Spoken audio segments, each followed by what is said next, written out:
एक और बड़ी खबर आपको बता देते हैं। जेपीसी बैठक में उत्तराखंड वक्फ बोर्ड का खास प्रस्ताव आया है।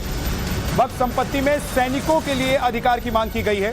सूत्रों के हवाले से यह जानकारी मिली है। सैनिकों के परिवार को वक्फ बोर्ड की जमीन दी जाए, ऐसा प्रस्ताव रखा गया है। जो प्रस्ताव दिए गए हैं वो वक्फ संशोधन कानून में इतिहास बनेगा, ये शादाब शम्स की तरफ से कहा गया है। सैनिक देश की रक्षा धर्म मजहब के नाम पर नहीं करते हैं।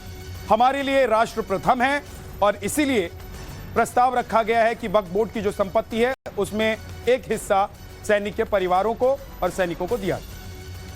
हमारे साथ बात करने के लिए शादाब शम्स खुद मौजूद हैं यहाँ पर, जो उत्तराखंड वक्फ के चेयरपर्सन हैं। हम उनसे बात करेंगे। सर, ये जो शहीदों को आपने वक्फ की जमीन देने की बात कही है, इसके पीछे का क्या उद्देश्य है? मतलब उत्तराखंड जो वक्फ बोर्ड है वो क्या सोचती है इसके पीछे? देखिए, हमने जेपीसी में हमें बुलाया गया था। हम स्टेक होल्डर्स हैं और हमने जेपीसी में जाके अपनी बातों को, जो सुझाव थे, वो सुझाव जेपीसी के सामने रखे, बहुत पॉजिटिविटी के साथ रखे। और मुझे इतना विश्वास है कि जो सुझाव उत्तराखंड देवभूमि की तरफ से रखे गए हैं वो इतिहास के पन्नों में दर्ज होंगे। लेकिन क्या सुझाव रखे हैं ये मैं क्योंकि कॉन्फिडेंशियल है और हमें अधिकार नहीं है कि हम इस बात को, जो हमने कहा है, वो बात को हम बाहर कह सकें, इसलिए उसके लिए मैं क्षमा प्रार्थी हूँ। सर, हमारे सूत्रों के अनुसार जो जानकारी है, जहां पे यह भी प्रस्ताव रखा गया है उत्तराखंड वक्फ बोर्ड की तरफ से कि जो जमीन है वक्फ की, उसे जो शहीद के जो परिवार है उन्हें वो जमीन दे देनी चाहिए। तो क्या इसे लगता है कि वक्फ जो तमाम जो मुस्लिम के जो रहनुमाओं होने का दावा करते हैं वो इस चीज को स्वीकार करेंगे, या फिर ऐसी चीजें कानून में संशोधन में जुड़ेगी कि हाँ, शहीद के परिवारों को वक्फ की जमीन मिलनी चाहिए?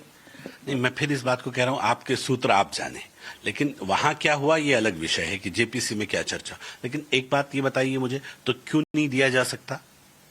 अगर एक शहीद है, शहीद परिवार है, जो शहीद देश के लिए लड़ता है, देश के लिए जीता है, देश के लिए मरता है, क्या मेरे पास क्या इतना भी अधिकार ना हो कि अगर कोई देना चाहे, जो देना चाहे, क्यों उसको नहीं देना चाहिए? अगर इस तरह की कोई बात आती है तो इसमें तो नहीं लगता मुझे कि कोई कॉन्फ्लिक्ट होना चाहिए किसी को। ये तो अगर इस तरह का सुझाव दिया भी गया हो तो बहुत पॉजिटिव नोट पे इसे लेना चाहिए। मुझे लगता है कि बहुत लाइन अप अच्छी है, लेकिन मैं इसके ऊपर क्योंकि बहुत ज्यादा खुल के नहीं बोल पाऊंगा, क्योंकि ये एक कॉन्फिडेंशियल लाइन है और वहां की लाइन है। हमने क्या क्या सुझाव दिए ये अलग विषय है, लेकिन मुझे लगता है कि एक भारतीय होने की हैसियत से जो भी इस विषय को सोचेंगे तो मुझे लगता है पॉजिटिव विषय है। जो भी इस विषय को रख रहा है या रखेगा वो बहुत पॉजिटिव नोट पे है। मैं इसका कम से कम इस विषय का तो समर्थन जरूर करता हूँ।